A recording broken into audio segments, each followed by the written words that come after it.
Assalamualaikum warahmatullahi wabarakatuh. Selamat bertemu kembali dengan saya, Siti Malihatun Badriah. Salam sehat, bahagia, dan sukses selalu. Teman-teman, para pemirsa yang berbahagia, pada kesempatan yang sangat luar biasa ini, kita bertemu kembali untuk membahas mengenai hukum perjanjian. Kali ini kita akan membahas mengenai Actio Pauliana. Apa yang dimaksud dengan Actio Pauliana itu? Actio Pauliana adalah suatu perlindungan hukum yang diberikan oleh undang-undang kepada seorang kreditor karena suatu perbuatan yang dilakukan oleh debitur yang dianggap merugikan kreditor.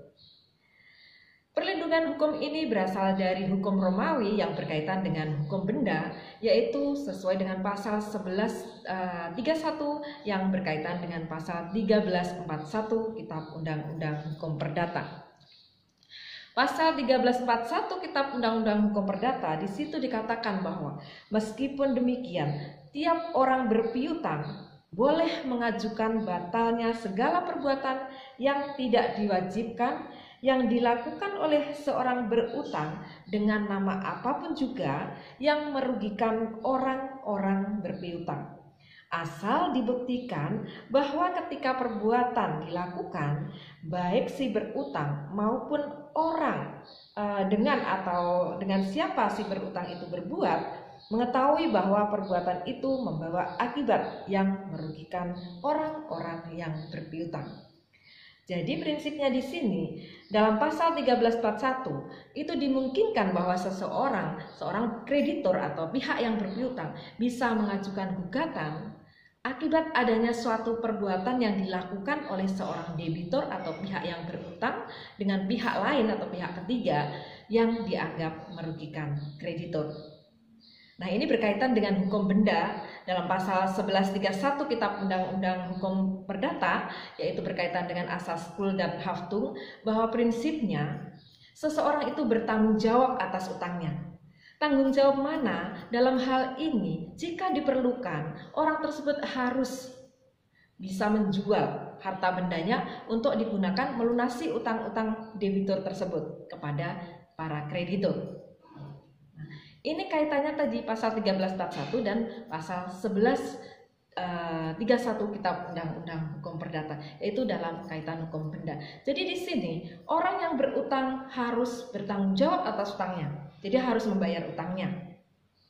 Jika diperlukan, maka dia harus menjual harta bendanya untuk membayar atau melunasi utang-utang tersebut sebesar utang yang ada di dalam perjanjian tersebut. Nah, ini kalau seandainya perbuatan debitur kemudian dianggap oleh kreditor merugikannya. Jadi perbuatan debitur dengan pihak lain merugikan kreditor, maka di sini ada kemungkinan bagi kreditor untuk mengajukan gugatan Actio Pauliana tersebut. Nah, dalam hal ini untuk bisa mengajukan gugatan berdasarkan Actio Pauliana, maka di sini harus memenuhi syarat-syarat. Yang pertama, perbuatan itu adalah perbuatan hukum. Jadi yang perbuatan yang membawa akibat hukum. Yang kedua, tidak diwajibkan dan belum jatuh tempo. Contohnya adalah misalnya A utang kepada B, seharusnya dilunasi atau perjanjian itu harus dilunasi utang tadi sampai bulan Maret misalnya. Sampai bulan Maret utang pada B. Nah, kemudian dia juga di samping utang kepada B, si A ini juga utang kepada pihak lain, misalnya utang kepada X. Dan perjanjian utang piutang antara A dan X seharusnya ini dilunasi pada bulan Agustus, misalnya seperti itu. Ternyata kemudian si A ini melunasi utangnya si X terlebih dahulu, piutangnya X terlebih dahulu. Padahal sebenarnya sudah jatuh tempo di utangnya A kepada B ya. Jadi lebih dulu B karena B Maret dan itu sudah bulan Maret, malah justru si A ini membayar kepada si X. Nah, dalam hal demikian maka ini akan merugikan si B tadi karena seharusnya dia yang harusnya lebih dulu dilunasi utangnya. Dia tidak dilunasi utangnya tetapi piutangnya, tetapi malah melunasi piutang dari pihak X.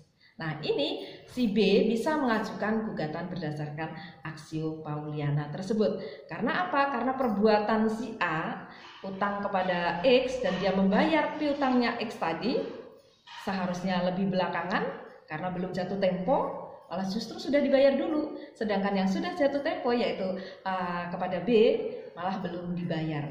Nah, piutangnya B ini tidak terbayar karena si A ini membayar kepada pihak ketiga, pihak lain. Nah, yang syarat selanjutnya adalah berakibat merugikan kreditur. Jadi perbuatan debitur tadi akibatnya merugikan si kreditur.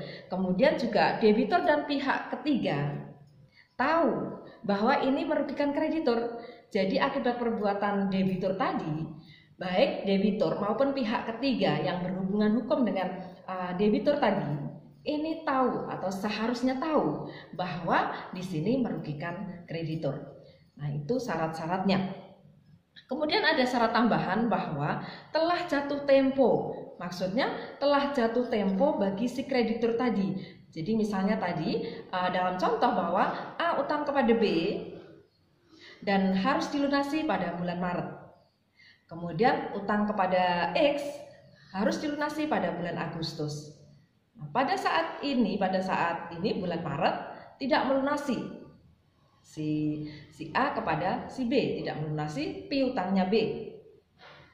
Jadi tidak melunasi utangnya A kepada B. Karena itu karena apa? Karena dia melunasi orang lain, yaitu melunasi piutangnya si X. Nah, dalam hal demikian tentu saja B ini dirugikan karena tidak dibayar. Karena dia justru malah membayar piutangnya si X tadi. Nah, dalam hal ini si B bisa mengajukan gugatan adanya aksio Pauliana tersebut.